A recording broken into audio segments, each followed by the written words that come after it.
So number nine, um, I was out for the last one, health reasons, but I'm doing better now. Um, I mean, you know who we are, but let me just get right to it.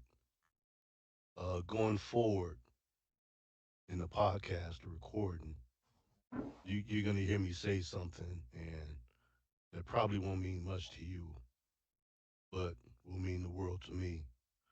I'm gonna say that this podcast is overseen by Roy Brown, aka Tiger. Tiger was a good friend of mine. Passed away Monday. You guys actually met him when we went to the when I invited you out to the Super Bowl party. He was there, probably one of the biggest guys there. And then if I show you his face, I think I'm gonna do that right now. You'll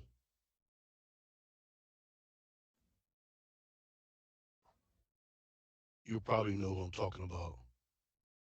This Yeah. guy right here. Yeah, he was a truck driver by trade. Um, I don't even know all the details. Um, all I know, phone ringing, Texas, Tiger's gone. Now I done lost a lot of people around me in my lifetime, and this one probably hits me as hard as me losing my mother. Tiger was the nucleus, the glue to our crew. Um, the biggest guy, but had a heart of gold. Um, People just gravitated towards him, and I'm still in denial. I don't believe it. I refuse to believe it.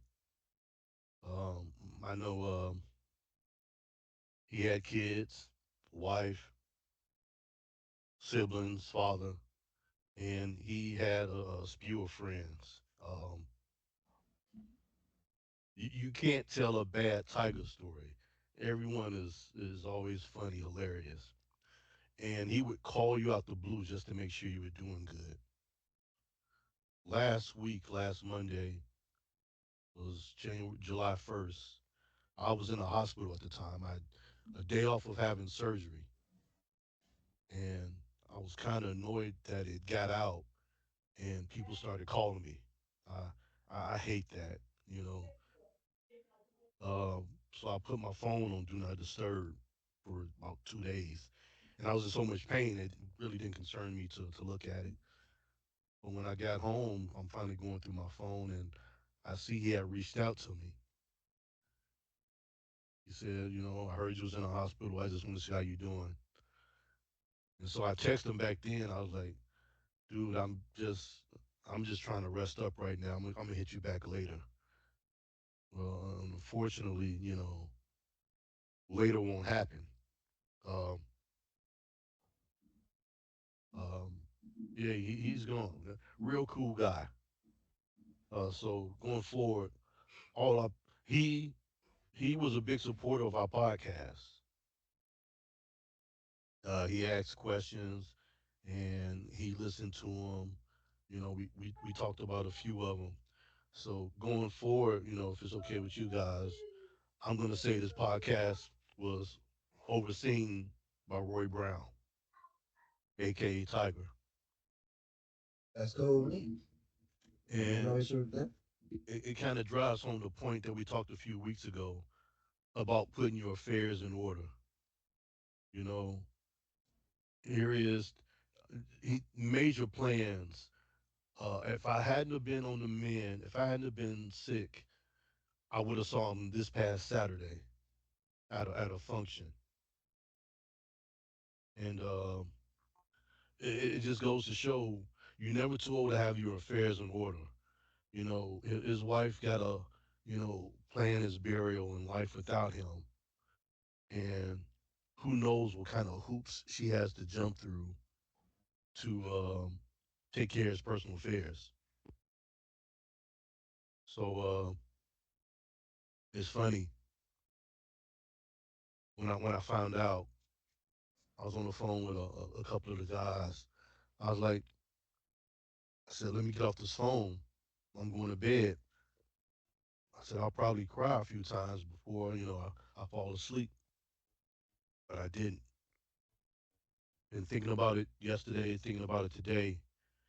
And then when I come on to share with you guys, I just felt it. I just knew it was coming. It's like I knew it was coming sooner or later. And just believe me that this means a lot to me that I can this is my way of honoring him. And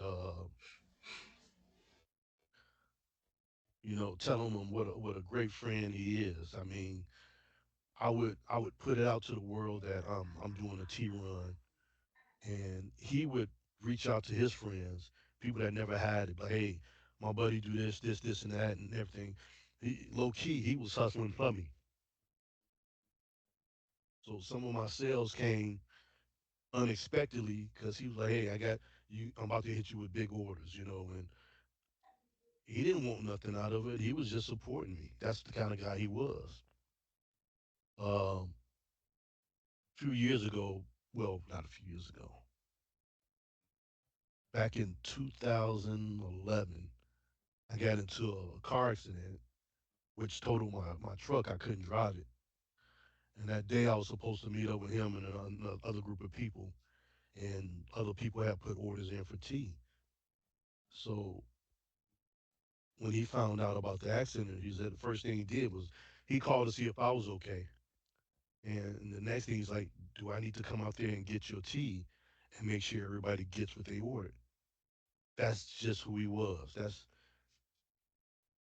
And not to say he didn't sit in a corner and just wait to be somebody's friend. He lived a life too. He loved bowling, and he just got back off of surgery from his wrist, and he it was driving him crazy that he couldn't bowl. So he was just getting back into bowling, and it's just like you don't expect it to happen, but here it is.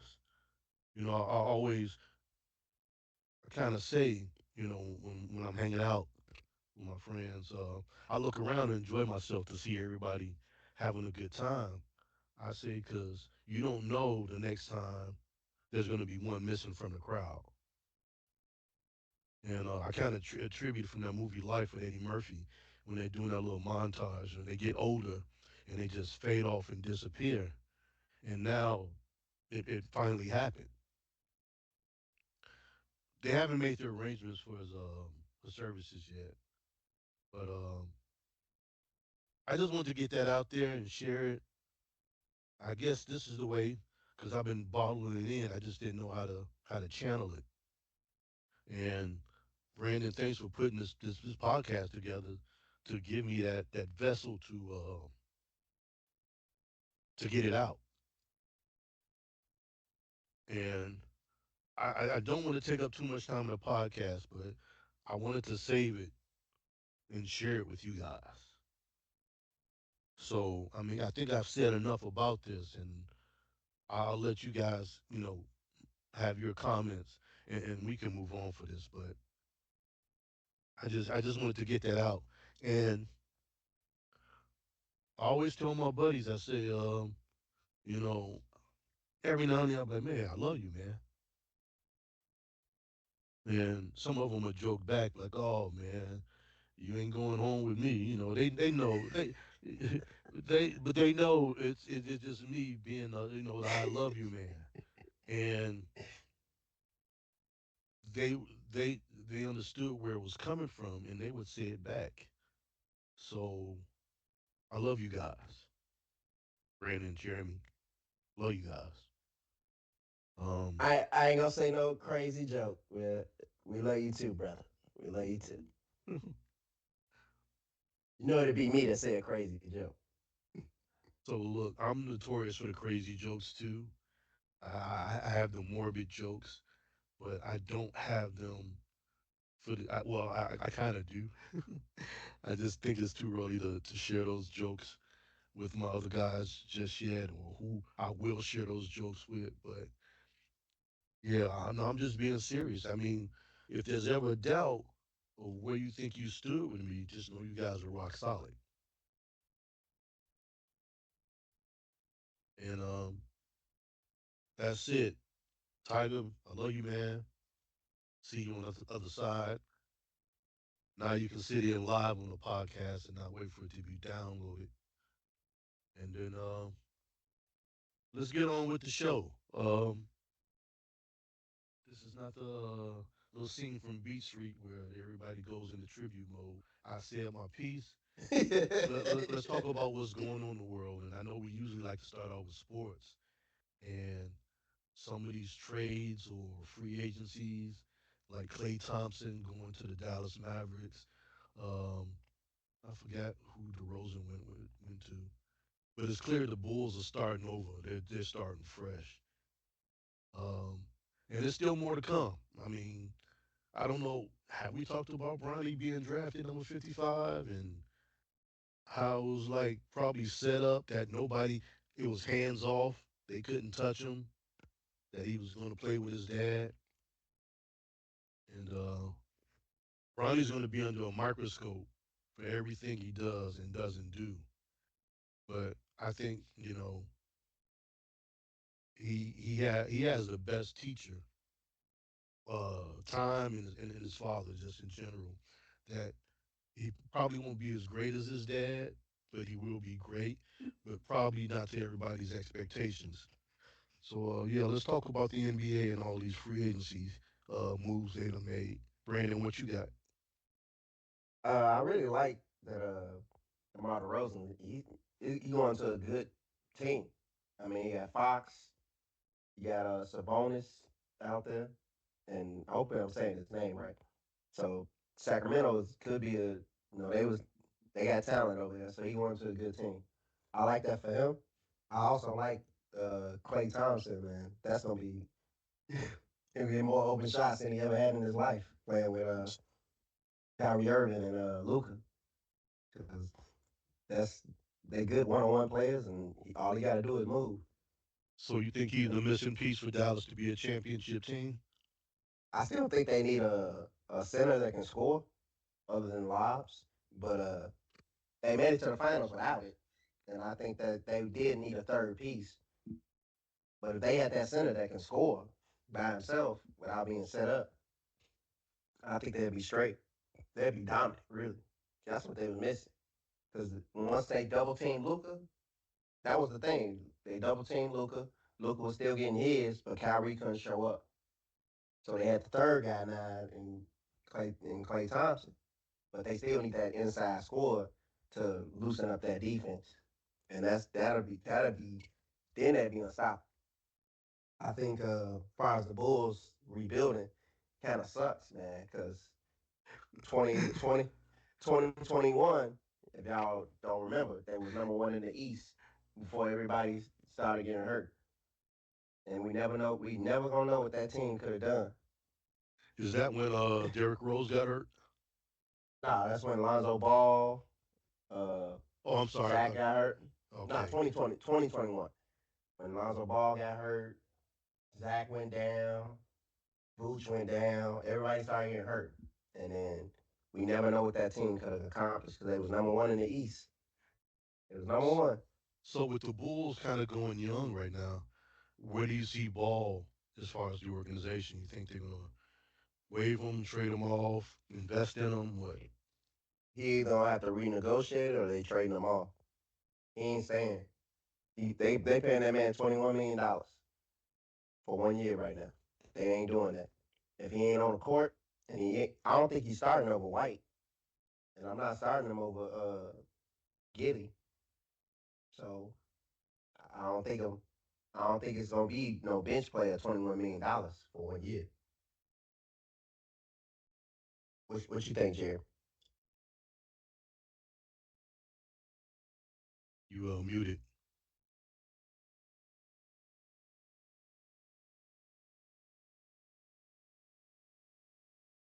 Yeah, Jeremy, you muted. Yeah, can you hear me now? Yeah, Yeah. loud and clear. Okay, good, good. No, I was saying, honestly, man, I think he might get waived. I think he's been gone too long. Like you said, Brandon, he's making what 21 million like right now. I don't see he don't have time to improve himself again. I think he's gonna get waived this time and have to like go through a whole full training camp, full summer to get back to get somebody even take him. I think he's still solid. I think he's still gonna be okay, still be good. But I think this year he can waive. I don't see him playing this year, to be honest. Hopefully it's not like that, but I can't see any roster like that need him right now. So it's like he has to prove himself still. So it's unfortunate, but that's the way it goes. And as far as the trades, I'm loving Paul George to Sixers. Man, I'm loving that trade. That's my top one. And I see you saying no, Brandon. I see you shaking your head, bro. But I think that's gonna be legit trade. Yeah. So that's my number one, and then Mavs my number two. Yeah.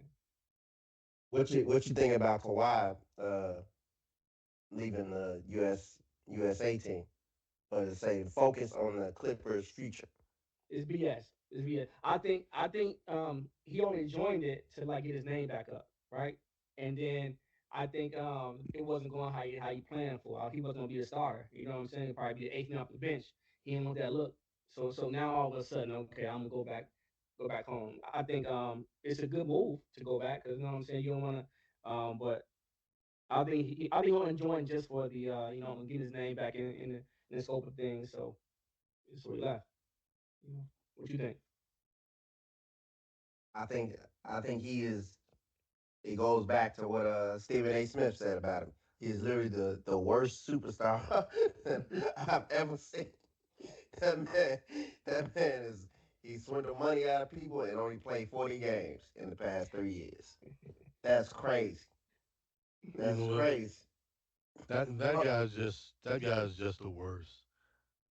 Stephen A. Smith sitting in a hospital. I got to see First Take every day, and that man, I think he wakes up to a pot of coffee and 6 pots after that. He's just so jacked up and energized, and um, his career in sports, he never played professional, and I forgot what his He collegiate. played college. He played Yeah, he college played ball. college. Yeah. Um, if anything, Stephen A. Smith is entertaining to me. I haven't got past the fact of if there's any truth to what he's saying. I mean, the guy's just so jacked up, and oh, he's amusing to watch. If anything, um, yeah. So yeah, I had enough of First Take, but there's another show on ESPN. You guys familiar with Get Up? Mm. There's a girl on there. She looks pretty. I'm sorry to just dirty up. I saw her. I just like little stars in my eyes. You wouldn't be Roy without this conversation. We'd be like, who is you? Who is you? What did you do with other Roy, the real Roy? Um, yeah, that's it. I watched a lot of baseball. Yeah, yeah, baseball. It's not a very on your edge of your seat type of sport. Not until the playoff time. You know what? Yeah. A lot of people say that is they really don't pay attention until playoffs. But it's nice to get out there in the sun and have a few beers, and you could care less what inning it is or whatever. You're just in the moment. So yeah, Angel Reese, she broke the WNBA record for consecutive double doubles. Um, 14 of them boys. no, how much you No, she say? got more. She got more It's than that. 14. She just hit 14 today. Okay, yeah. Okay, I thought it was 13, but they played a game today. Okay, Yeah. and I think the person that who record she broke was Candace Parker's. Yeah. Yep. So is that a rookie record or like just a WNBA record? That's a rookie record and a WNBA record. She keep increasing it. Yeah. So that's a good thing to bring up too, because who would you say is your rookie of the year right now Oh in the no, without a WNBA? doubt, it'll be Angel Reese. Again, even though we agree they still trying to make Caitlin Clark the face of the league, Angel Reese is having a stellar season.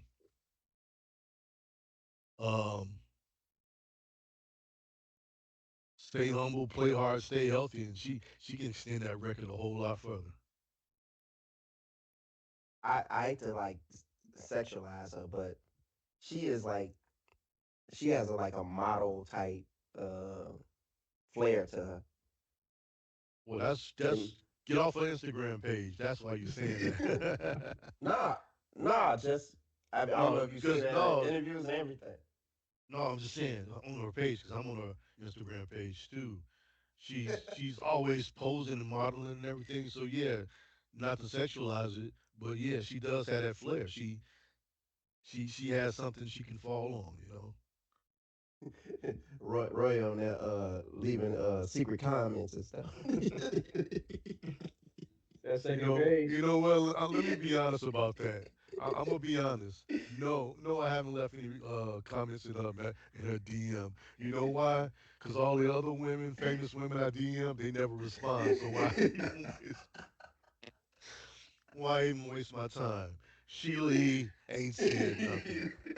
Jada Fire ain't said nothing. Tracy Man. Spencer ain't said nothing. And I know they get them, and I ain't catering to their egos no more. What do you say? It's what's your ta- first answer you say? it's everything I say to them is tasteful, even to Jada Fire, the porn star. Let me tell you what I y'all caught me in a vulnerable day. I would never usually tell nobody this, but I'm gonna go ahead and say. So I DM Jada Fire, the former porn star. I said, you know what? You stand the test of time. You still look great. And I said, I hope I'm not being a slime ball if I ask you to show me a picture of your tits and see how they look now. He started off good, just had to. That's why Hey, she ain't Brandon, open. Look, how could she get she blocked offended him. by that? Hey, Brandon, Huh? she blocked him and reported his page. How you get blocked and reported by a porn star, dog?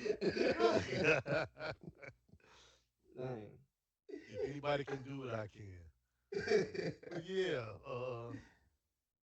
I'm not inboxing no more stars no more. Yeah, I would say with Angela Reese though, she do got that. She got that nice like flair to her to be a model. She dress, carry herself confident, so that's like it's a good role model for like black women looking at her. So that's why she really getting popular because she's carrying herself right to me.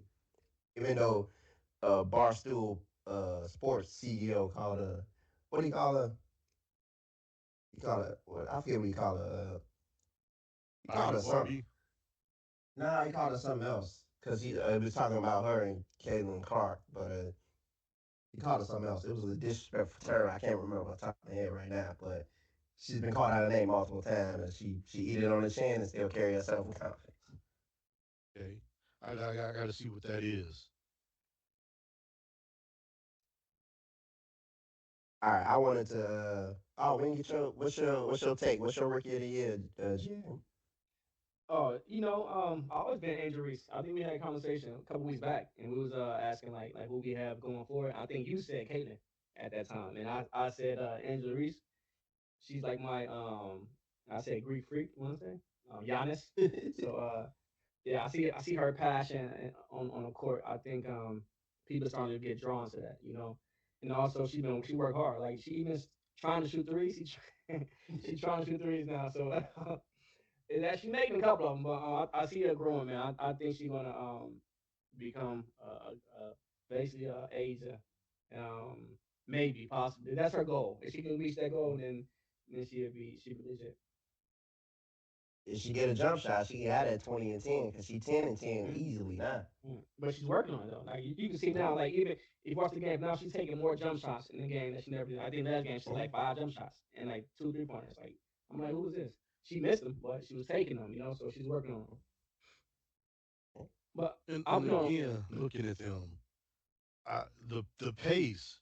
Maybe I'm being too expecting too much from them, but the pace of a WNBA game is like Just slow down. syrup, syrup. Mhm. Um, Caitlin Clark got the what is that her first triple double or the first triple double of the season? Yeah, yeah, mhm. yeah, yeah. That's Those why they. they don't come too common in WNBA. That's why I Nah, say lower the rim so they can dunk. No man, you nah. I can't. think That's why the that's. game be trash. Do that. I think that's just disrespectful. I Yeah, think that's just disrespectful. You can't. It's hooping. It's hooping, and you gotta earn your way when you hoop. And like, if you getting special treatment, it makes you look like you the gimmick instead of the hoop. So they have I believe it's the rookies for this year playing Team USA during the All Star break or something like that. Yeah. Do you think there are some rookies that could have been on the or should have been on the USA team? I yeah, it's a mean, couple. should Angela Reese been on there? Should Caitlin Clark been on there? You think there's a reason why they are not on there? Well, I think they're not the 12 best players right now. I wouldn't say they are. Now they did get they're like substitutes right now. If something happens to the current roster, I see that now. But I don't think they're the 12 best players. They're part of Mm-hmm. that group just yet. Now they could get there, but they're not there yet. That's why I don't think they got respect for their game, but they're not the 12 best players, and they want the 12 best players on that team right Did you guys ever see the special on the Dream Team now. and how they brought in a select squad to play them, to get them ready for the Olympics, Hmm. and they actually beat them? That was that was a pretty good special for one. And I like the part where they was letting the press in to do the interviews. It was like, oh, clear that scoreboard, turn it off or whatever it was like. But you see it with I forget his name, Daly. Is that his Chuck name? Daly, yeah, Chuck Daly. he didn't He play Jordan that much, did he? he didn't play Jordan really much at all because he was trying to throw the game. He just wanted to make the team feel like y'all got to play together, and Mm-hmm. it was real nice because it had what's his name, the Duke coach. What's his name? Krasinski. Yeah, Yeah, but had it's, him. it's still no excuse though. Like if you said Jordan, you have literally what 11 more all like superstars on the team. So You if got Jordan Magic. said, Jordan said it shouldn't be a loss because he said, you know what I'm saying? Everyone else that can replace him. But So you got 11. You got 11 players that are superstars. Like they don't know how to Exactly. play with each other. They gotta learn how to play with each And other. don't yeah, forget. but No, wait. yeah, You said 11. Okay, 11 players. I say 10 players and Christian Laettner. Why are you doing like but that? Elroy, I forget on that documentary who they play. Like who was it? College kids? It was Like who college was kids, and I believe there were some NBA players NBA? on there. So just based on talent alone, like the NBA superstar should win. You know what I'm saying? Like But the it's no talent excuse to pool, lose. they played together as a team. They played good enough to beat them. You know, Uh, it yeah, don't they matter. shouldn't. It shouldn't have. I mean, you got Magic. Magic's a playmaker. He should have been out there setting up the plays. You got David Robinson. You had Charles Barkley. You had Scottie Pippen. I mean, you had a whole spew of players. I don't think. Look what I happened in the second well, game though. oh, Remember they played in the rematch yeah, and they played. they They couldn't even dusted them. score. They They couldn't even dusted them. score. Yeah, right. And that should have happened. That's happened in the first game. I think it's not about talent. I think it's all about effort. You know what I'm saying? The first game they didn't even care. They're like, well, who these people? And they showed it. So that's what I'm saying. Like it should be no excuse for the our Hall of Famers to lose to any college players. You know what I'm saying? No matter what game it is. It was more so just effort, man. They didn't care. It wasn't about the other team is playing the team ball and they're first time. No, no, I ain't trying to hear that. It should never happen. So It should what never you happen. think about this recent scrimmage that happened with our USA team against Cooper Flat? I mean, yeah, They I seen won. Cooper Flag They beat him. barely won. They barely won by 1 point. The skin of their teeth. And I think this is the same thing. I think it's effort, man. Like they just out there. They know they have a name on them and they're so good they don't put their effort in. You know what I'm saying? I think because if not, then it's gonna be either okay, either you're not putting effort or you're saying the bridge and your talent is not as far as everybody thought it was. Which one is it? More and so is effort. Because if not, then who are you then? You ain't AD what? LeBron? No, you know what I'm saying? Because then show it. You know what I'm saying? Like you can't have it both ways. So it got to be either the effort or that talent gap you thought was there ain't really there. It's just a facade. Like we think it's there because how the games go and how we watch the NBA, but really it's closer than we think. You know what I'm saying? So pick a side. Like you gotta. Which one is it? So I I'm want gonna to have say it to was more so I'm gonna have to the. rewatch that. I'm gonna have to dig it up somehow. I'm sure it's online somewhere and watch that again. Oh, so speaking of which, have you guys been seeing it? It's been all over Facebook and it's been all over Instagram. Cameron's freestyle during one of his podcasts where he's rapping over groove theories. Tell me, I think I Yeah. watched that like 10 times back to back to back to back. Cam was snapping on that. You Uh, know. Freestyle you should watch is Common over Not Like Us. mm, That was real good. Common, you should watch his freestyle over Not Like Us. okay, Yeah, that was a good one. write that one down.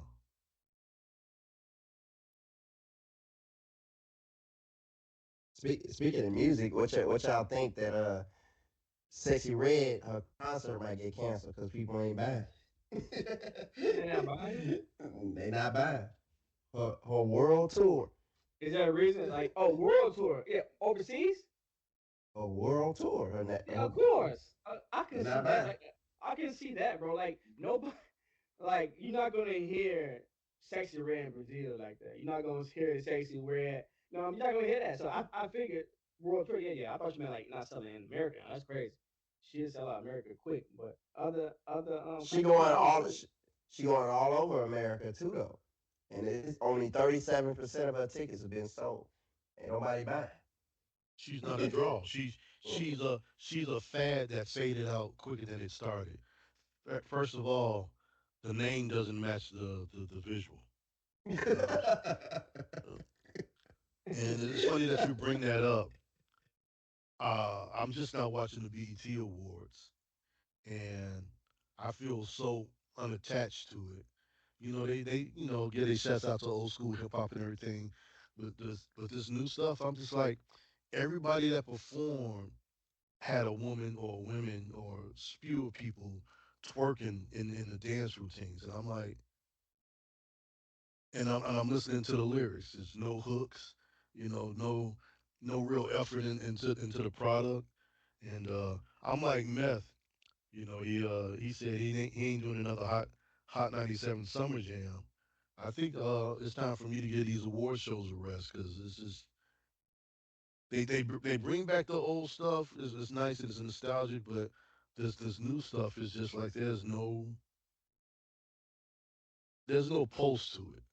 Yeah, but Elra, I think you and I are just phasing out, bro. It's just a circle of life. Um, but also I don't think her music translate outside of our community to like in a scope of big, you know There what I'm you saying? Like go. big scope of things. Like I don't think it's translated outside of us, and I think that 37% is showing it because I know like all my nieces, you know what I'm saying, love Sexy Red. I mean, you know what I'm saying. So, but I'm phasing out of it. I'm older now, so I'm like, oh man, this music ain't nothing today. You know what I'm saying? Like I used to be, like I'm that Yeah, type. like the old The man. same Yeah, thing. The same thing. oh, I that heard ain't my mom. music. Yeah, So I ain't gonna lie though. I ain't gonna lie. Though. I was driving to work and I got serious on my work truck, and I was listening to "Get It Sexy." And I'm like, all right, it's kind of catchy. I heard it a couple of times, and then I finally, Leroy in the truck though. no, bro. Roy helped out the stop signs, bro. Roy helped out stop signs. I hey, uh, I hey, he ended up like, downloading it. he like, forget them staples.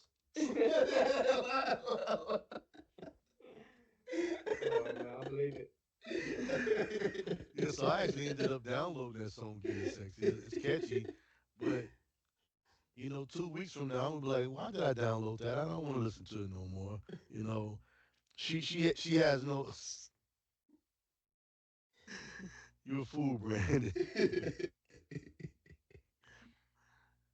She has no staying power. I mean, everything that she's done so far, starting with Pound Town, is shock value. Yeah, but isn't too early to say? Like, isn't she like a first year, right? So maybe this her slump. I don't know, but this her first year, like really coming out, right? Yeah. Yeah, But ain't that how one hit wonders normally go? That's They got a slump. that's no, true, but I can't name a one hit wonder who tried to do a world tour first year. You know what I'm saying? Like exactly. who tried to pull that? You know what I'm saying? So I think this she's trying to like To Takashi have 69 down tried that. It. first So, year. so the thing about it, what we consider a one-hit wonder is still a big moneymaker. I Mm-hmm. mean, just because they're not in the mainstream and they're not seen, doesn't mean they're still not doing shows and getting money. And Sexy Red was popular enough to be a host on WWE's NXT, Oh, an jeez. episode and a pay per Oh, view jeez. and a Oh, pay per jeez. view. I mean, she's popular, man. She's very popular. But I still don't see it translating outside of America though. Um, Yeah, I can't I see have that I haven't heard it in yet. Japan. I don't hear it here. Like, I haven't I haven't heard it. I just don't. I don't hear it yet. Watch when you get on the plane, you're gonna be saying, "Babe, I love you." What's that? What? How that sound? Now maybe it might hit in like in the Caribbean and south the south of the border. But yeah, Japan, Europe, no, I can't It see ain't gone. Prince Charles at a Sexy Red concert. No, Looking all dignified and get it sexy. No, I can't see it popping in the UK. yeah. UK, Russia. Like I don't. I remember being in Russia and actually like the time Cardi B came out and she was popular over there. You know what I'm saying? Like Mm. she was very popular. Like so that's how you know when somebody like reaches long. If all the way in Russia they listen to Cardi B, you know what I'm saying? So um yeah, Brandon, at 37%, that's alarming. You know, maybe they had to do another PR and see what's going on. I don't know. She gonna have to drop that another sex tape or something. But Right. Another? What do you mean another? Yeah, she oh, dropped a you ain't. tape. I actually saw it. It was like a little snippet of her getting some head. No, she was actually having intercourse, and she alluded to probably releasing it herself. She was being interviewed on the Breakfast Club, and she was like, "You ain't got a bunch of videos in your phone." It's right, like that's the norm to her. It's crazy, man. And They be maybe she saying did she that had, intentionally. they be saying she an industry plant and all this stuff. I'm just like, I bro. have heard stories of them saying that they purposely popularize artists just to bring us down, so sort of like to dope us, so they could bring us down. They said that's how gangster rap got started. Before that was the conscious rap era, your X Clan, KRS One and guys like that, and they piped in gangster music to do what it did, increase increase violence, dumb down the masses and make us stop thinking and resisting, and then just succumbing to, you know, 40 ounces was what did gangster rap popularize? 40 ounces, bloods, Mhm. parties, shootings, and you had people wanting to emulate that. Just like conscious rap could have had you thinking, I want to start my own business, or let's stop violence. They're like, no, we got to put a halt to that. We got to do the total opposite. And gangster rap came along. That's why you see people like Jay Z make that switch. You see his earlier albums as it's come to his later albums is more about teaching certain aspects. Like what is that famous line with OJ? Oh, Yeah. Yeah, um, what you talking about? When I'm not black, I'm OJ. yeah. Or So the building he didn't buy, and then it's worth 25 million. right, but enough of that. I know we got a guest coming in later, and we got a slew of topics we want to get to. And so for me, I'm going to try to get my primary care physician onto the podcast to talk to the men out there about how they should be caring for themselves and things they should look out for, and the don't think it's going to go away and ignore it type thing. I want to do that, and something that we can talk about now is mental health. We might not have a PhD in mental health, but at some point we've all had it, and how do you deal with it? How you come out from that rut? Um, Depression is real. Not so much mental health, but depression is real. It's like you can think you're okay and you're fine, but the mental health issue or the mental health monster is slowly clawing at you, and you really don't realize it until it takes something that really brings you down, and it can really put you in a real bad place, and it can really you can really just be the reason for your own downfall to destroy yourself. um, Brandon brought up this topic, so I'm gonna let Brandon, kind of carry this conversation, and me and Jeremy will chime in, with experience or with comments or whatever. But I'm gonna hand it over to you, Brandon. The thing that made me really want to talk about this was I was kind of self-reflecting on myself because I realized I've over the time, like at least the past month, I've become like a little snappy, a little angry, quick, like to emotional eruption, like type thing. So I'm like, maybe it's time to like recalibrate. So Hell no, I ain't bringing that's no more toilet paper. Wipe your ass with your that's hand. and that's the thing that I didn't realize myself. I'm like, man, I'm cool. You know, talk to nobody or nothing. I'm cool. Mental health, I'm fine. But then as you reflect, you like, damn, I've changed a little bit, and I don't like that. You gotta. It's always like, I believe what's the guy that on Power? What's his name? Damn, I can't think of his name. That play Unique on Power. What's his name? Who's He that? a rap. Uh, yeah, Badass. Joey Badass. Yeah, Joey Yeah. Badass. Yeah, Joey Yeah, Badass. you gotta say his first He. name, bro. Yeah. You gotta say his first name. Yeah, you can't say his name, but go ahead. But he said this, mental health and getting like help and therapy and stuff is like going out when you're in the game, you playing the game, it's like going on the sideline and talking to the coach, like, hey, what I'm doing wrong, what I need to do better. This is what you gotta adjust, this is what you gotta do. Go back out there. And now you can come back. So that's the thing. A lot of times people don't wanna admit like, hey, I'm going through shit. Or I'm not okay or not feeling well or anything. So I myself, I've like done the self reflection for my own mental health. Like I told Roy before we started the podcast today that I've been reading this book, Emotional Intelligence 2.0. This is a great book. Everybody should go out there and read it. It definitely talks about some great aspects and some great tools that you can use to understand yourself, your own emotional intelligence. And one example that was in the book was a guy. He went out with a group of friends. He's a surfer, and he went off to surf on his own, away from his friends. And he's just sitting there on his surfing board, not knowing that a great white shark is circling around him, getting ready to attack. And when the shark and he sees the shark, he panics. He starts shaking. He's paralyzed with like fear.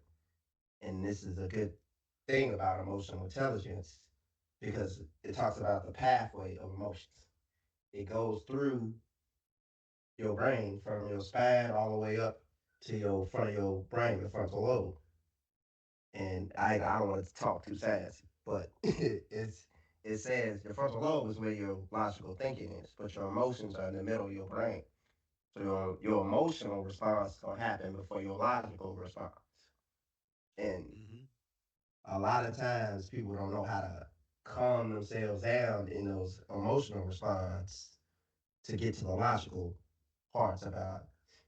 And when in this example they have in the book, when he was able to logically calm himself down, he was able to attack the shark with his surfing board and get away and get back to shore. And he was able to warn his friends, sharks in the water, get out the water. But it took him a while because he had to calm himself down, get past the emotional response, get to the logical response. That's why I said this is a great book because you never really think about this way. Because we've all had those moments where we've been paralyzed with fear or consumed with anger or whatever emotion, consumed with sadness, whatever it is. But those moments you can't naturally get past unless you know what to do in that to get to the logical. And that's the thing I like about the book. So I definitely think everybody should go read that. It's called Emotional Intelligence 2.0. So it's great read. So, bro, I have a question. What's Um, up? I wonder if this is something like you just picked up on your own, just you researching and finding a book you want to read, or did someone around your household loved and say, "Brendan, I see you changing. I see this. What's going on?" Like, was that a kind of Well, what made well, you to come to think like this? the self reflection came mostly me, and then my wife talking to my wife, and then just seeing that little extra snappy, not responding how I normally respond to calmer me, and then the book just came from me. I looked at the book because they always talk about IQ, the people with the highest IQ in the world, but nobody really talks about the EQ, which is your emotional intelligence, understanding you're feeling these emotions and not knowing how to handle them. And in the book they give you tests in the beginning and then they give you a test at the end. Like I said, I'll share my score. I did terrible. I did terrible. 50 out of 100. And it talks about self awareness, relationship management, emotional confidence, confidence, confidence, and what's another one that one of the tests on this? Oh, I did self awareness, self confidence, relationship management, and then social anxiety. So there's a score for that. But in my average score throughout that, literally my lowest score was 37. And then my highest score was 65. So But does that 37 mean that you was close to choking somebody out or Nah, jumping off choking a himself. no, my lowest score was in self awareness, basically. That was basically I don't identify in the moment of like my emotions. I And that's just why I that's asked you that that's easy to question. happen. and That's easy to yeah, happen. Yeah, yeah. that's why I asked you that question because most people lack that. Definitely, I know in our community. Mm-hmm. Um, a little small history on myself. You know that we all work a lot, right? And I was having like issues. You know what I'm saying, like a couple chest pain, back pain. And it started happening too frequent. And I go to my doctor. I go get everything, X-rays. I get the freaking the sleep test. I do all the tests they could possibly do within the span of like 6 months. And they come to me and then they ask me, well, do you have anxiety? And I'm like, anxiety? What do you mean? I got no anxiety. What you mean anxiety? I never had anxiety. What is anxiety? You know what I'm saying? So, but it made me think like it be things going on with your body and yourself that you don't even know. So that's why I actually like who pointed it out for you because most people don't have someone to sit there and recognize it or even to tell you that they recognize it, you know. So I guess the best thing to do then would it be to find time and do things you like, and probably meditate, read. I'm not sure, but I'm trying to find a game plan for the ones who actually maybe going through the same things you're going through, but no one ever explains to them like what's going on, you know. So I'll just suggest the best thing you do is try to find something you like to do, meditate, think, ask questions. I don't know, because it was weird for me to like hear the doctor saying I might have anxiety. I'm like, well, it's me. I don't have anxiety day in my life. I'm cool. I'm good. I'm know what I'm saying. But he's like, no, you need to know, figure it out. So yeah, that's my that's experience. that's that's the thing though. The book talks about that, how you should take that emotion and be present in that emotion, and then you can get through that emotion. Because if you just let the emotion, whatever emotion it is, sadness or whatever, consume you, where you can't think, then you're not going to respond logically. And that's the thing. That's why I say it's a great read. I'm not going to give all the aspects of the book, but it's a great read. Check it Especially with a out. movie coming I out next week. feel. No, seriously though, seriously, no, I joke. Um, and here's one thing about it. Smokey Robinson got a song called "Tears of a Clown." You know, when a person who's making you laugh the most, who's probably hurting the most inside. And there was a part in my life when that was actually true for me. I'm just a natural fool, but we were brought up in the era, and we were told, and I'm not going to say it was in our households. Oh, we don't do that therapy shit around here. You better get over it. You know, no. Your brain is just like your body. I mean, it needs care. It needs a doctor.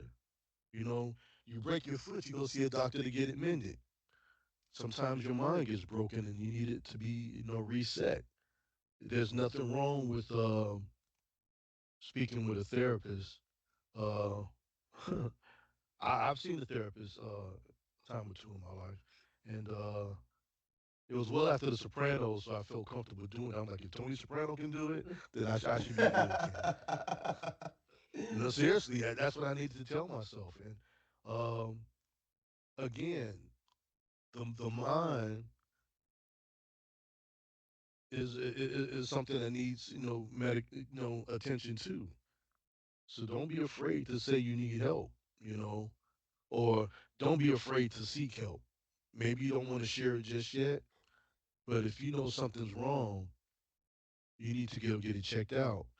And you know, to run that home real solid for me. I mean, my medical issue that I'm getting over, and losing a real good friend.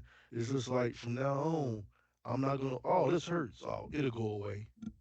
No, it's hurting for a reason. Go figure it the fuck out. You got insurance. I got a $20 copay. I done spent more on less. So if I can't go to a doctor and say, look, this is going on, then what kind of fool am I? I think for me personally, that'd be my challenge too, since I don't like going to the doctor all the time. Even though I have the chest pain or I have the weird pain in my hand or something, right? I don't like going to the doctor, and that was the challenge. My wife kind of helped me along to get to the point where I go to the damn doctor. Because and it's good that you gonna bring your physician on to talk about this because I've been that person like, man, I ain't going to no damn doctor. Right. 100%. Best believe you me, I will make time going forward. Um, another buddy of mine, he's 53. He just got fitted for a pacemaker, you know. And the first thing I said was to myself, what was the signs, Was it something you noticed that you ignored?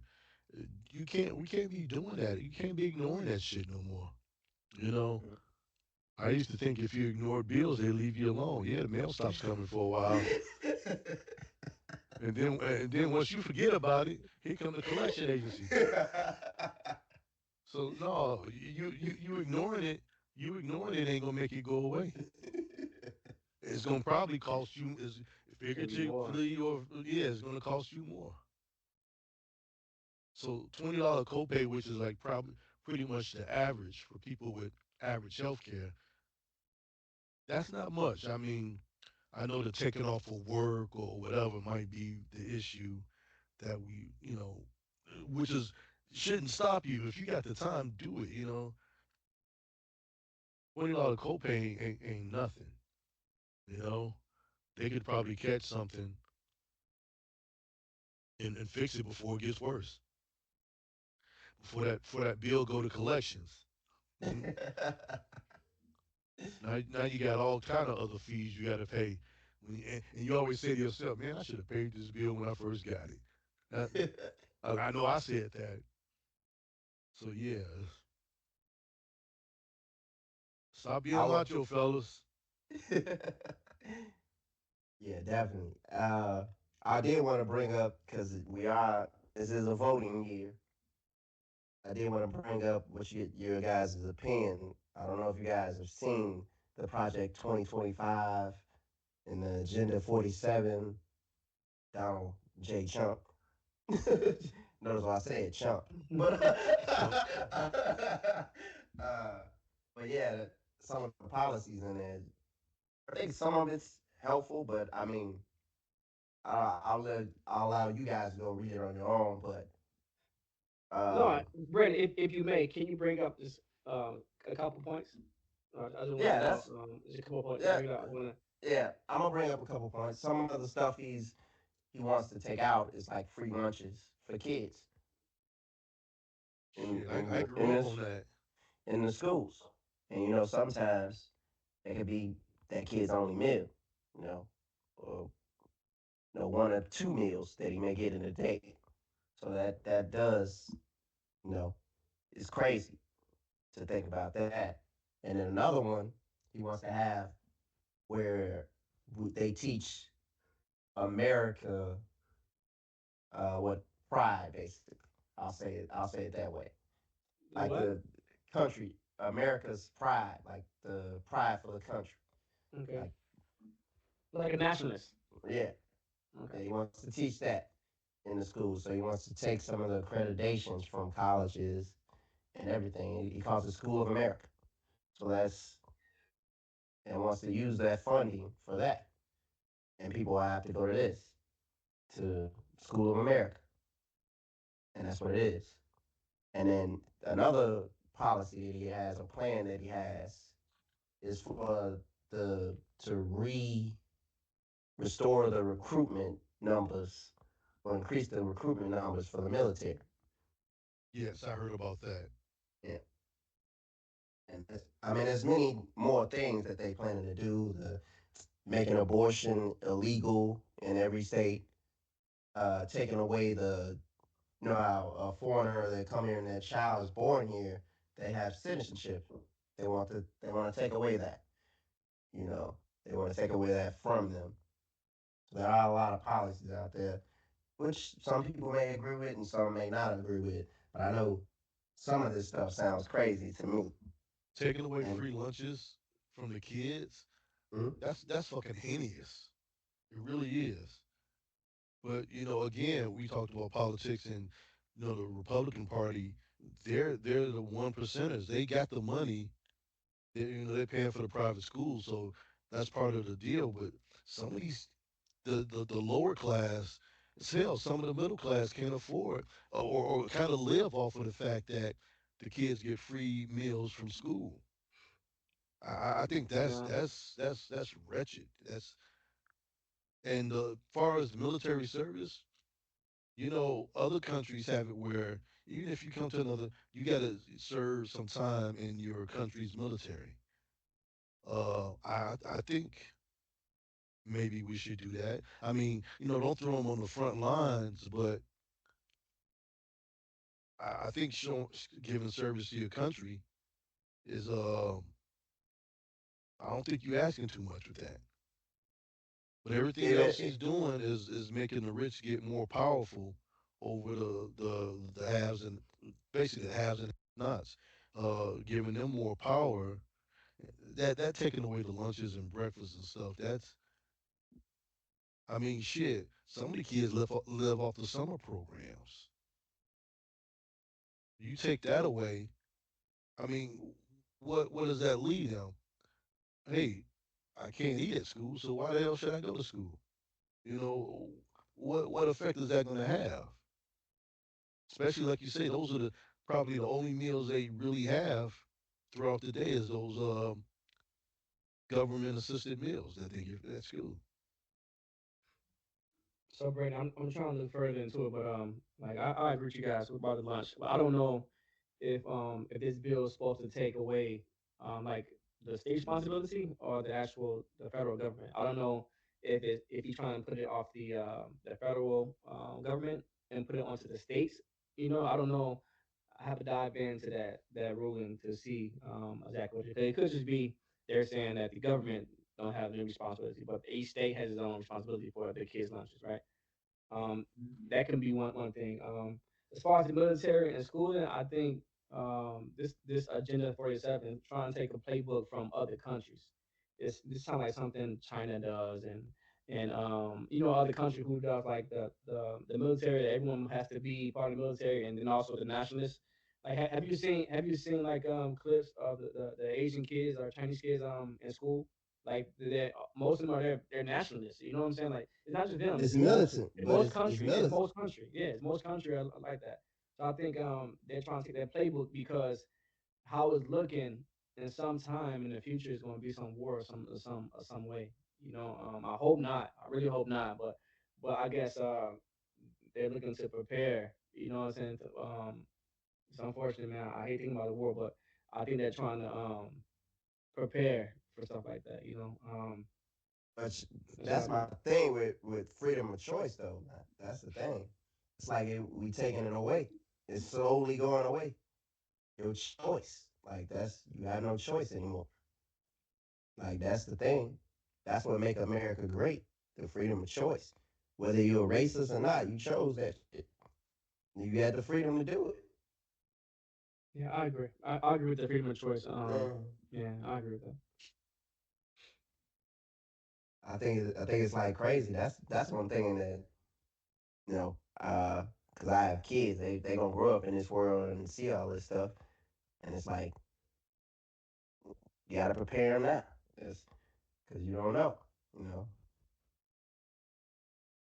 it's kind of uncertain future. You think it'd be more so the people who have less are the ones who don't have the choice, and the people who have the rich people have more of the choice and can move more freely. You know what I mean? Because I don't know, like you know how politics goes. You know what I'm saying? If you have money, you can line pockets and things get done your way. That's what I So that's what I that's what I mean. For instance, and I'll bring up Hawaii or Maui. Uh, old Pratt houses in Maui, the Rockhead houses in Maui, they property is okay. The government could have stepped in, and it literally would have cost them $5 billion, probably $6 billion to rebuild every home in Maui. But they chose to send all that aid over to foreign countries instead of help the people, and they don't want to do that. And that's why I don't trust Biden or Trump to do that. They don't. The whole government is kind of messed up. But we're gonna run out of time, so I see our guest is chimed in, waiting on us. So You guys ready to y'all let her ready? in? You yeah, ready, Jeremy? yeah, I'm ready. All right, here we go. Roy, you gonna cut your camera? Yes. Okay. Hello there. Can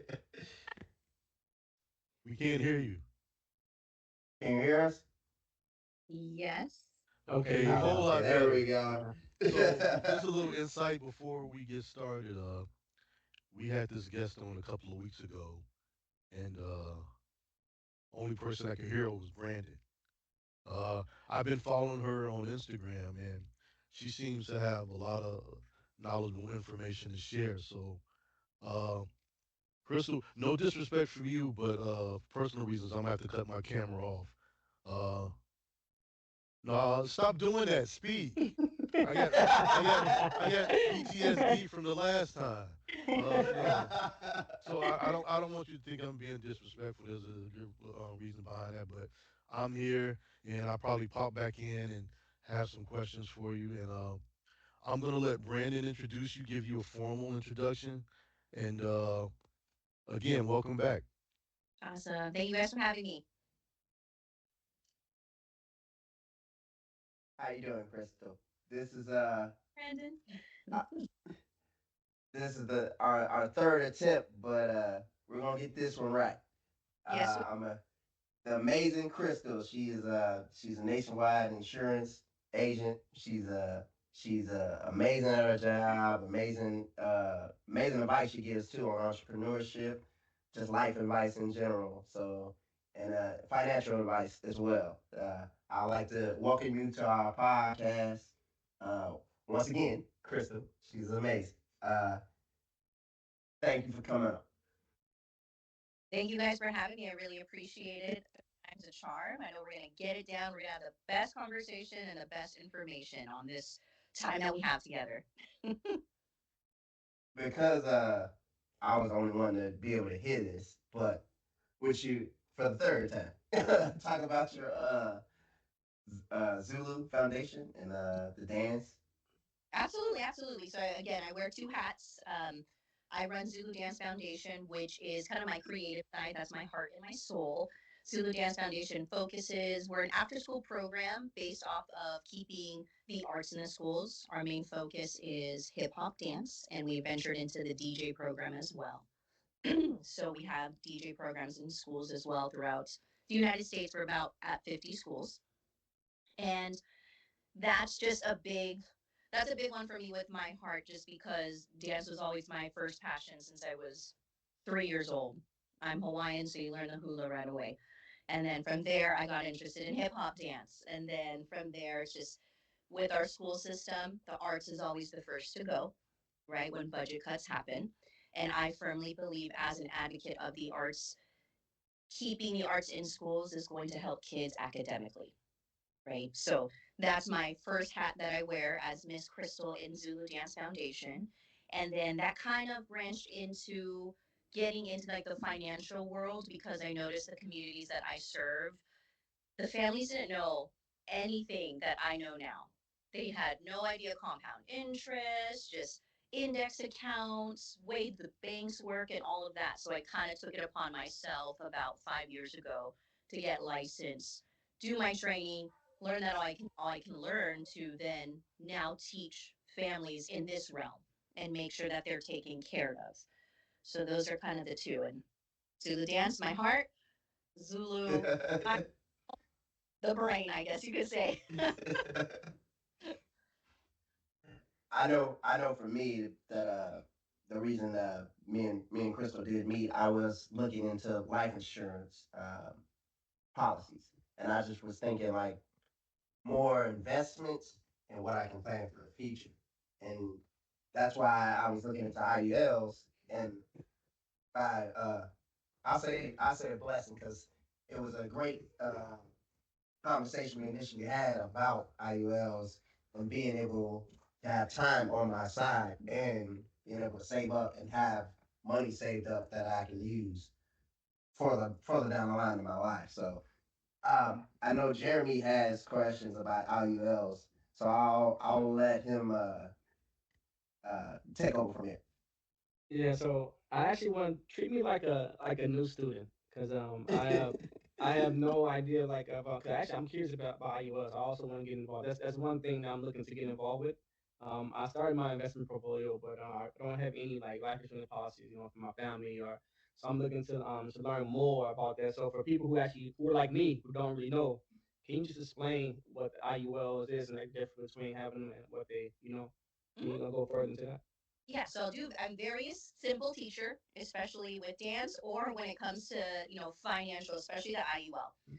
The way that I can basic, simple terms explain an IUL. IUL is three in one. You're going to get life insurance, you're going to get savings, and you're going to get retirement in one account.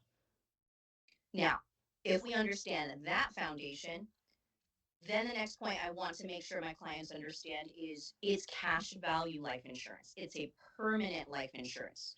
So a lot of the life insurances that we grew up with were term insurance, where you're paying like $20, $30, you're getting a big amount, but the con is it's going to expire. It's term. Think of it as paying rent. It will expire in 20, 30 years, whatever the contract is. IUL, again, permanent. Then we have to look at, well, what's the difference with how IULs grow versus in, let's say, your bank account? If we're looking at how am I going to get cash value? What do you mean by that? IUL stands for Index Universal Life. Most banks are growing at a fixed, right? There's our money's not really growing, our money's not really losing. Banks are probably giving us a 0.0, Mhm. very not 1%. Yeah, very minimal. Yeah. Anything on the at the banks. And index growth is when stocks go up, your money goes up, but when stocks go down, you do not participate in the loss, you stay locked in your gains. Then we want to go into, okay, I'm I'm gaining money within the stocks. Why wouldn't I just go into directly into the stock market?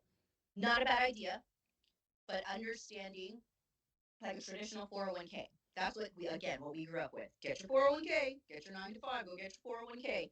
But what I've learned, because many of my clients didn't understand this, when you're in the 401k, you're going up and down with the market, right? Stocks up, stocks go down, you're going to lose your money. That's what happened in 2008 when a lot of individuals lost their homes and unfortunately lost a lot of their 401k retirements, as well as the stocks. Also, with 401ks, yes, you're not paying taxes now, right? Because when you put into 401ks, it's taxed later. You're putting a 500 a month, 600 a month. But in the future, that's when they're going to come get your taxes. And if stocks are doing amazing, you're gaining growth, you're putting in more, you're putting in the maximum. With a 401k, would you rather pay taxes on $500 or $500,000? Mhm. Yeah. Neither. But You're probably $500. 500 because the more that money grows and you haven't paid taxes yet, that's a bigger tax you are now going to have to pay. And that's what happens with 401ks. So what I tell individuals is IUL is going to be different from that. It's more of a tax advantage way of putting your money in. Why? Because it's labeled as life insurance. What you're putting into your money into your IUL has to be after tax money. So it's already been taxed. It goes into your IUL. Your IUL then can grow tax free because why? It's labeled as life insurance.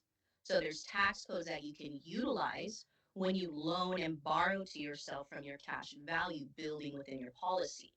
You borrow and loan, so it's tax free. So that's going to be a better way to project what your retirement income is going to be versus a 401k. Do we think taxes are going to be lower or higher in the future? Higher. Higher. It's gonna be Yeah, higher. based off Higher. our experience, right? As young adults, we've Hmm. never seen it go lower.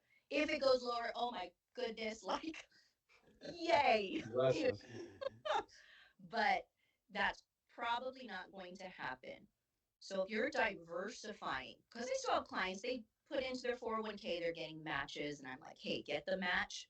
I would recommend don't do anything above your match, get the free money.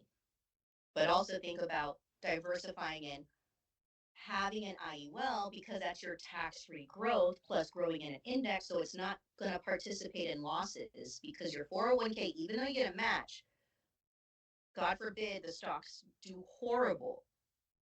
Your Right. money, so IUL, it's mainly, again, get the life insurance. You always should protect your life. We're responsible for our life while we're alive, and we're responsible for when we pass. That's how I feel. I don't want my family to have to do GoFundMe's to pay for my funeral and all of that. We're responsible for that. So that's number one.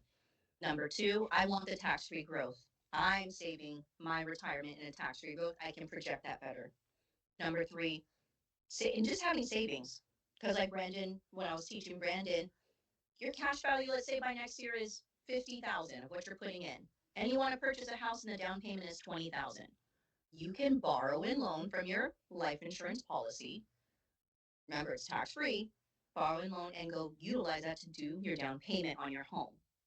And here's another perk: you don't have to pay yourself back because it's you borrowed. Also, along with your IUL, the death benefits growing with your cash value.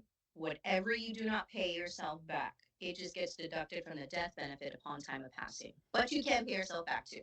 I've had real estate clients who they go purchase, they borrow from their IUL, they go purchase more property, they sell it, they put it back into their IUL, and now they're just becoming their own bank. Is that the? Because I always say the term in what is it? Infinite banking. Is that Infinite. like Mhm. because it's just instead of you just eliminate the bank because now you are just coming to yourself. So you eliminate the credit check, you eliminate the interest rates that are outrageous at times.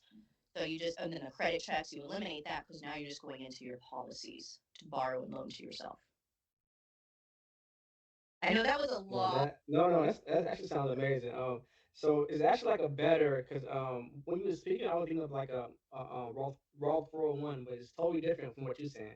It's more perks with the IULs. You know, there's limits on the Roth in There you go. compared to the IULs. So it's interesting to hear that. Yeah, and I appreciate that. I learned a lot just from that little small conversation. Well, let me know one thing. Roths aren't bad. Like I tell Mhm. clients who have that, I'm like, hey, I'm not gonna ever bash on someone's anything that they set up for years. I'm going to kind of show them, okay, what else can I have, Mhm. right? Because a Roth is similar with an IUL in it's after tax money, right? You have to fund a Roth from after tax. So when you take from your Roth, then that you don't have to worry about taxes already paid. Now, Roths though still have the penalties, meaning if you touch your Roth before 59 and a half, you're going to be penalized. IUL doesn't have a penalty. Second difference, the limitations, right? Roth, I think we're limited at like 65. Yes, And 65. Mhm. and my clients who are trying to lump sum 100,000 every year, a Roth isn't going to do it for them. They can't do that. But they want the after tax. They want the tax free.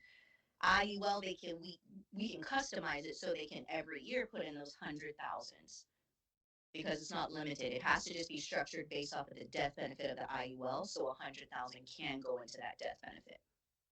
And then another difference. Some Roths I know you can, but you really have to be involved with whomever the company is. Some Roths are just variable growth, up and down, up and down. But I know if you request it, you can ask, hey, are there any index allocations I can have my funds be part of? So I only participate in ups and not the downs. But IUL is strictly index. Stocks up, stocks down, you have the floor. So is the index, is it more so I'm trying to see how to put the question. No, it didn't come to me, but I was trying to think um about the index. So it's a stock, right? So is it more so like hands on? Do you have to research your stuff to find out which index you want it to go into, or do you get help with that, or how does that work? Well, That's where she comes in. Ah, see, there we go. there's some. I just did a video today where like clients, people looking at IULs, just beware because there's some agents that are not good agents in this industry. Just like any industry you enter, there's good and bad. Some agents will just set up a client with an IUL and be like, bye.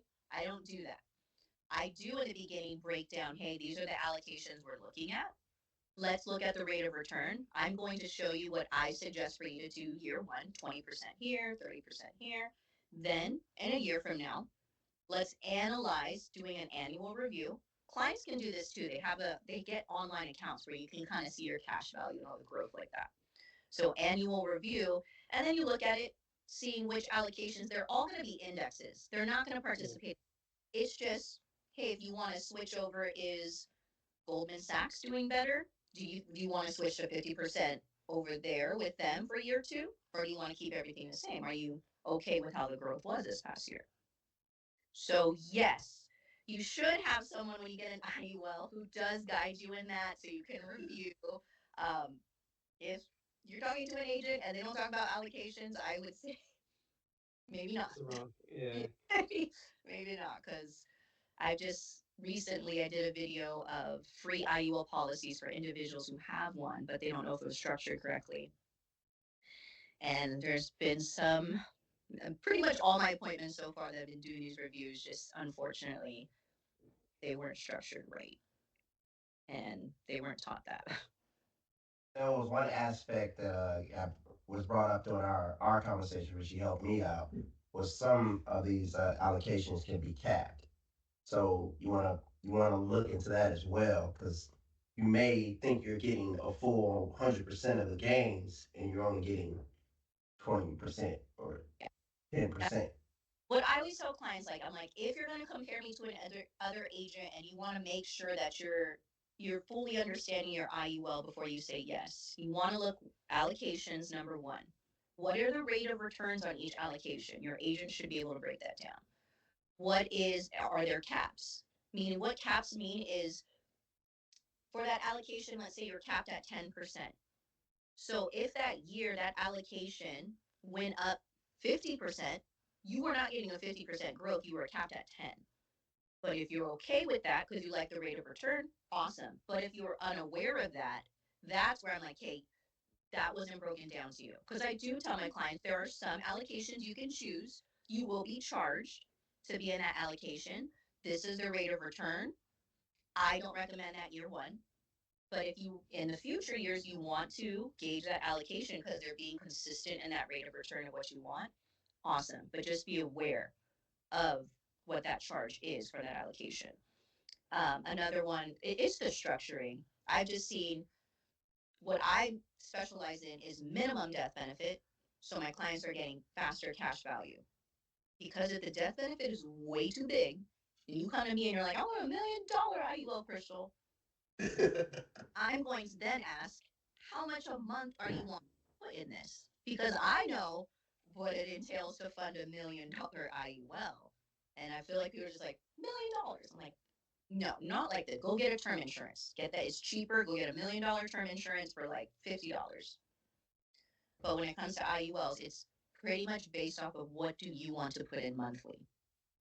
And usually it's lower. You got to lower that death benefit. So what's being put in 300, 400, the cash value, you're going to see that grow. Because as a, to me, I'm like, I get it's permanent insurance, but also you want that cash value to be growing for you to utilize, right? Because that's what this type of insurance is for. Mm, interesting. So I'm actually seeing right now it says FIA. What's the Mm-hmm. difference between IUL and FIA? I seen the notes that Brandon put before. I didn't hear that. Can you explain? So I do two types of accounts. IUL and FIA is what I specialize in. IUL is going to be more like if you want to fund an account monthly, right? You're 30 years old. You have 30 years where you're like, hey, I want this as a retirement account. IUL, you can do that. FIA is the one I specialize in. These are, think of it as pension plans. You're taking big lump sums, rolling it over. So I help a lot of my clients who have old 401ks. They've left their job, have 401ks just sitting there. So you can take that from that old 401k, you no longer work for that job, say it's 500,000. You Mm-hmm. can roll it over into a fixed index annuity. That's an FIA. Both that IUL and FIA, they both grow in the index, but an FIA, if it's coming from an old 401k money hasn't been taxed yet. So you can do the rollover into an FIA, the movement from that account to this account, no penalty, no tax. With FIA, it needs to sit in it. There's different types of FIAs, but I mean, the more general one that it is. So two types of FIAs. If my client wants to pull income right away, year one, you can do that with an FIA. But when you start pulling income for yourself, you're going to be taxed. Yeah. Why?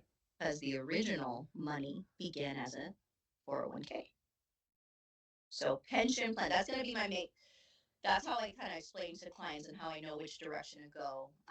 If they have an old 401k, roll it over unless you need that money because that money should sit, let it grow even more, and then you can turn on income for life for yourself.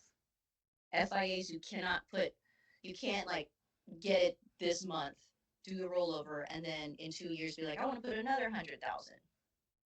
Can't do that. It's a rollover, one lump sum. You let that sit, and it grows like a pension plan. Because a pension plan not really offered anymore, right? By companies. Pension plans, you work for that company 20, 30 years. As a thank you, the company paid that employee for the rest of their life. What happened? We are living longer. So companies know we are paying you longer than you actually work for us. So they got rid of pension plans, replaced it with 401ks. 401ks, who takes on the employee? No liability, no pay you die. FIAs are no matter after. And let's say when you turn on that income, you're getting 50,000 every year. Then let's say those first 5 years, you take out 500, right? 500. You will still get income until you die because it's a fixed index annuity. That's enough. So IULs and FIAs, those are the two accounts I choose to specialize in. I just feel like they have great strengths, both growing in the index, but two different goals, right? Someone who wants to roll over a large sum and don't want to put in anything in every month or every year, that's FIA. Someone who wants to do monthly, annually, always putting something in, that's an IUL. Yeah. With an FIA though, is it an option to put in another lump sum half a year or something, or no? It's Not just the one. It's usually a one lump sum. Um, yeah, FIA is mainly is my clients' old 401ks because of so many people when they leave their jobs, they don't. No one tells them what do you do after with your 401k. No one knows what to do, so they just let it sit there. I've had clients had their 401k sitting for 10 years. Yeah, and it's going like this. Their money's going up and down, up and down. And I explain that. I'm like, the last 10 years, your money has just been Not. Yeah. yeah. Now with the now you originally said for the FIAs, uh, if you do a traditional 401k or 401, okay, but if you do a Roth, does that still get taxed? No, so that would be a little bit different. Um, Okay. Minimums always for FIAs. Let me clarify that. You can't just be like, "Oh, I open an FIA with $100." No, companies open an FIA with $100. Some companies are 10,000. Some companies minimum is 20,000. Because you can also open. So like say it was a Roth, you can roll it over from a Roth. What still is going to imply is penalties. So if that person decides to turn on income or take it from their FIA at 50, they're still going to get the 10% penalty. If they rolled it from a Roth because they already paid taxes, then that it's going to still be treated like as if it was after they already paid their taxes. So that'll be different in regards to the taxes in the future. Because you did motivate me for the entrepreneur side of things. I wanted to, we didn't get to hear your story on your entrepreneurship and your difficulties. So could you share a little bit of that with Oh, now that the guys need to hear that? it up. All right. I've been in entrepreneurship, I say, since I was 12 years old. I've been a choreographer, like hired as a choreographer at 12. Like I never asked. So my journey started at that age. The reality of entrepreneur hardship probably set in around 22 because I was still, still working, just jobs. So I wasn't really in it until my then friend, who then became my boyfriend, my fiance, and now my husband. We like made our jump probably around age 22 is when we're like we're gonna do this full. We're gonna just dedicate 100% to Zulu Dance Foundation. The companies already that we were working for were making so much money off of us because we were the top teachers, top choreographers. So seeing that, we're like, we can do this. We see the layout, we see the structure. Um, yeah, 22. This almost going to be 20 years of entrepreneurship. I definitely don't regret that decision because we're pretty young and we have our main thing we have is freedom of time. Like Brandon knows, we live in Hawaii half time, and and then we live in LA half time because of that choice that we made at such a young age in our 20s. But it was difficult. Like I tell people all the time, like I feel like social media sometimes makes entrepreneurship like this amazing, like day you're do it in one day, and I'm like, absolutely not. But it will happen. That's one thing I say. Like anyone who asks me, like, should I do it? I'm gonna be the friend to be like, yeah, because I've seen what can happen to your life.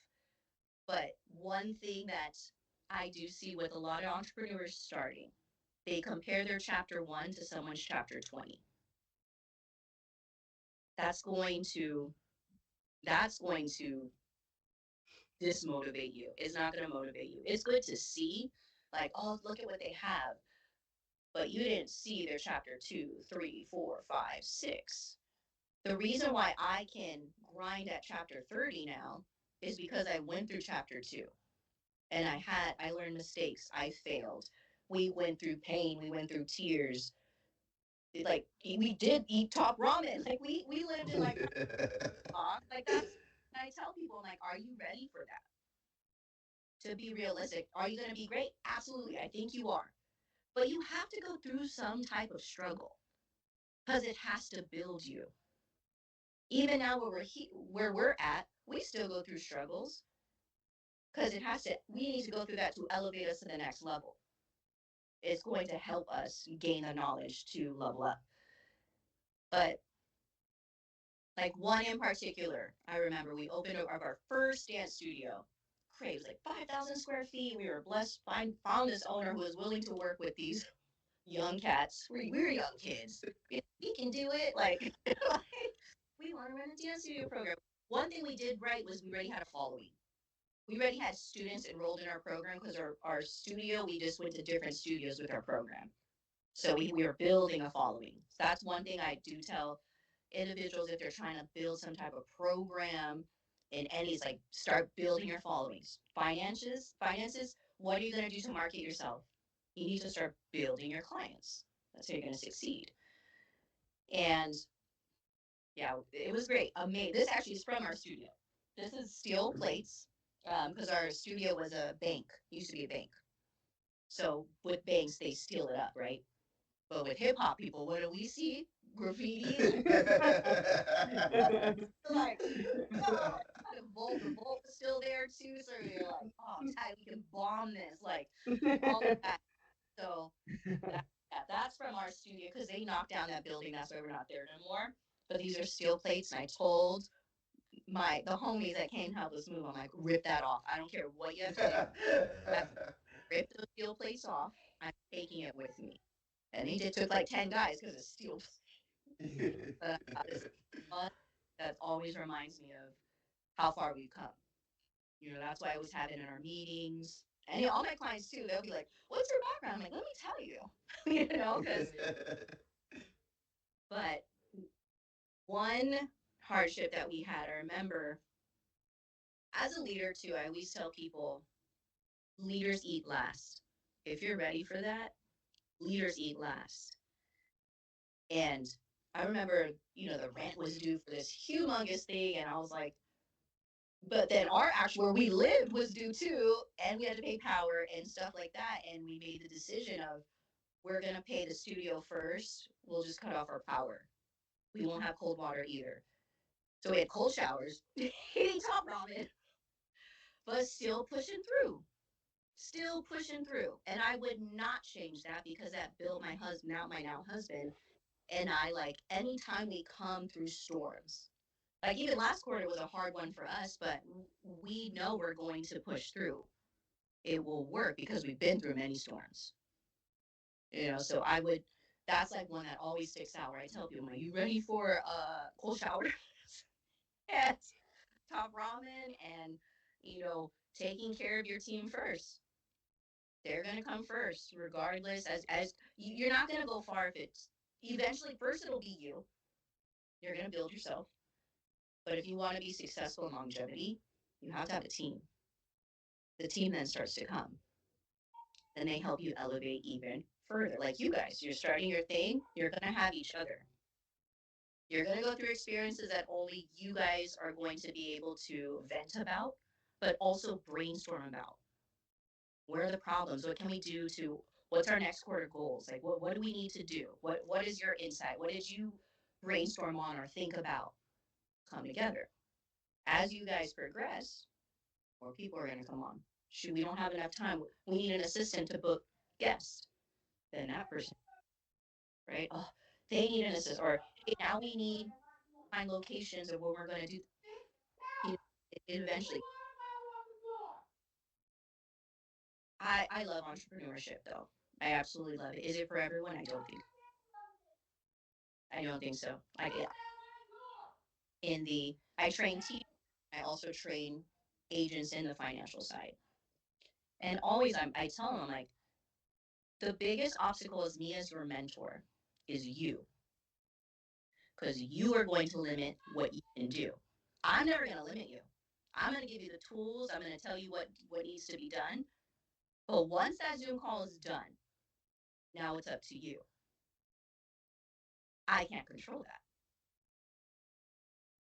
So that's one thing. Do not limit yourself. It's you are always with you. Me and my husband all the time say, like, man, we gotta be the biggest cheerleaders for ourselves. You know, you have to, in an entrepreneur, you have to. If you can't do it, it ain't gonna work. That's the reality of it. I think doing because we had a topic before we brought you on today. We were talking about mental health and everything.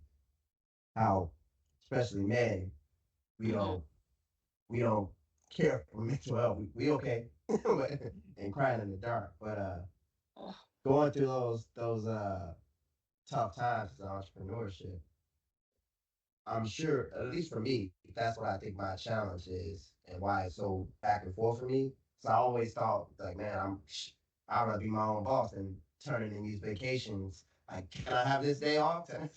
right. But the struggle is for me when it comes to entrepreneurship, I can go through it, but am I going to put my spouse through it? Am I going to put my kids through it? Like, I don't want them to have to feel what I feel. Like, sometimes we may not be eating top Right. top chef type deal. We eating some microwave noodles, and that ain't everybody can go through that, and that's my struggle most of the time. That's why I kind of do it slowly. Like my personal goal is I'm building up my skills, whether Good. that's learning more about electricity, control panels, PLCs, the industry side of things, so I can market myself as because that is my day job. But Yeah. as far as this here, uh, what we built together, me, Elroy, and Jeremy, this is a challenge for us. This is new to us. We are experiencing challenges, and we are getting through them. Yeah. Like for instance, what we had a couple weeks ago, not having, not even the audio issues and everything, and you I know, love. I learning, love. Yes, they're learning. learning about websites, learning about how to market ourselves in today's climate.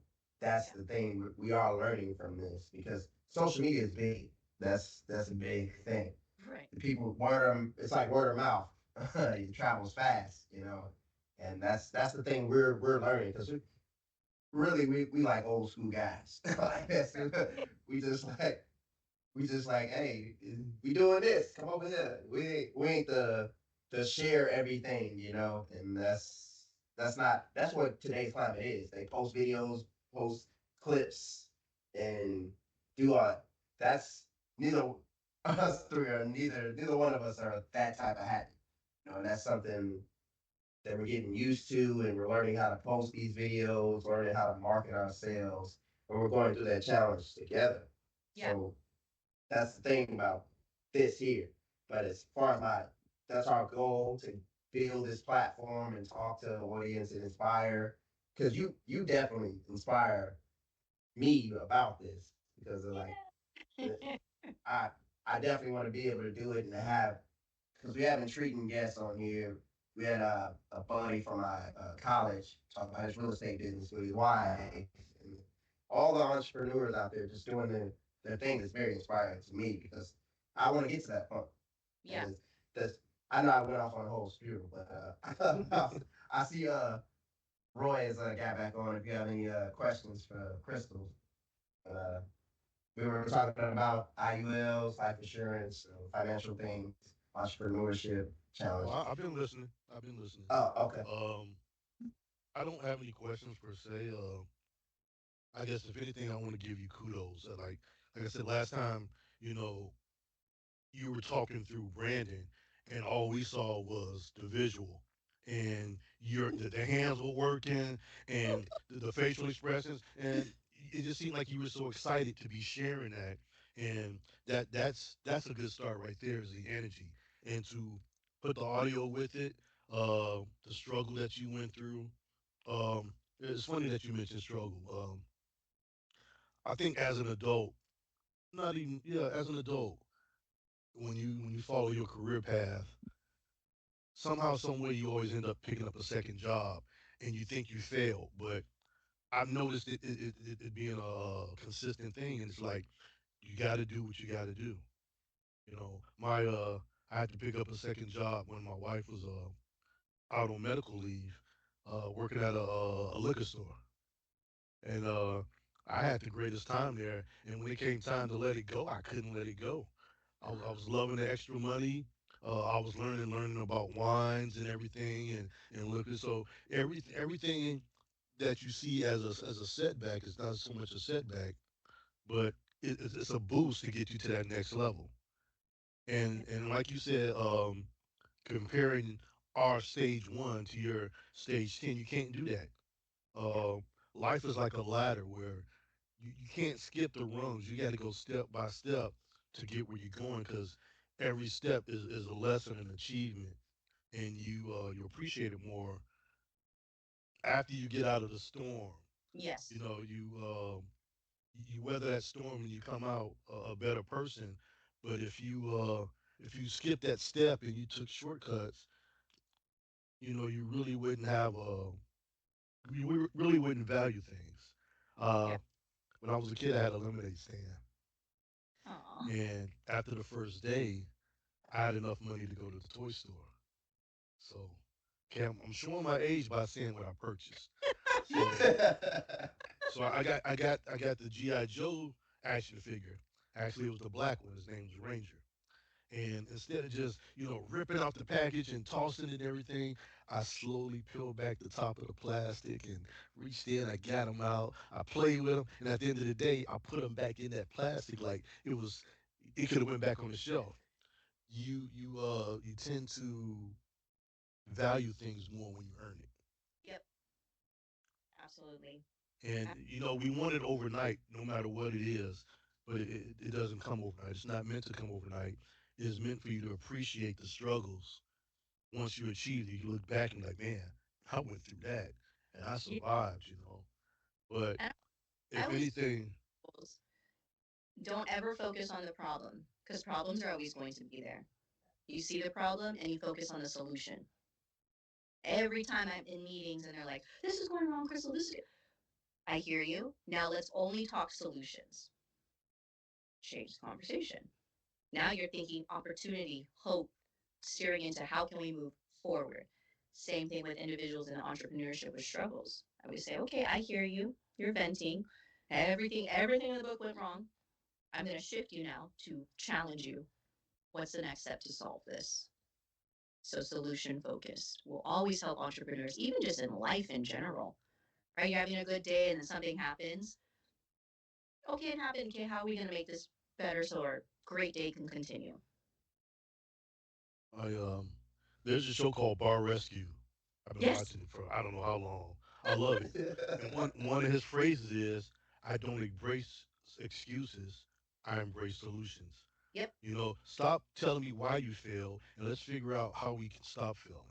Yep. You know, and there's another one. My former boss, um, as I was entering into the world of management, every time that there was a fire, so to say, I'm like, huh, what do we do? What do we do? And he's just like, did you take lunch yet? I'm like, but this is happening. Go take lunch. We'll figure out when we get back. And I learned from that is like the problem's always going to be there. Yep. And and if you rush to make a decision, you're probably going to make the problem even greater. Sometimes you got to separate yourself and think. And it was consistent. Oh, this happened. Oh, this happened. And he just smiled and like, yeah, I heard it happen. I'm like, what the fuck we gonna do? And from that, I was like, either this guy doesn't care or he has the serious poker face. And I learned that it was a so much a poker face. It was like, okay, let me figure out a solution. Hmm. I can't give you an answer right now because it'll be in haste, it'll be rushed, and it'll probably create a bigger problem. And maybe it's an hour, maybe it's the next day. Hey, let's try this. Yep. It worked. Look at it, it's working. Yeah. This is working. I So sorry to cut you off, Roy. no, I'm good. One thing I get from all this, and I hope our viewers get this as well, is consistency. So, like, stay consistent, whatever you're doing. I see, like, all the challenges you went through with your business and all the challenges we are going to go through. We're staying consistent and staying grounded and focusing towards our goal. So, we definitely. I'm hearing that you have a plan. You guys are, stay connected, stay together. You'll have each other, and always plan. I'm a huge planner. I'm a plan. Like I know what I'm doing. Like I know every part of my day. I mean, that's why I texted you right before. I'm just making sure, confirm. Right? Oh, that's me too. It's like you can plan, but you gotta be prepared for the unknown. But as long as you got a plan to work off with, instead of a blank canvas. I mean, I'll go to sleep thinking about how I'm gonna start my day. Then I'll wake up, okay, I already figured that out. Let's go. I'm driving in. I got this to do and that to do. But you also know that there's the unknown too. But it Yes. doesn't hurt to plan. What's the phrase? Either you fail to plan or you plan to fail. Yeah. Roy got some quotes today, man.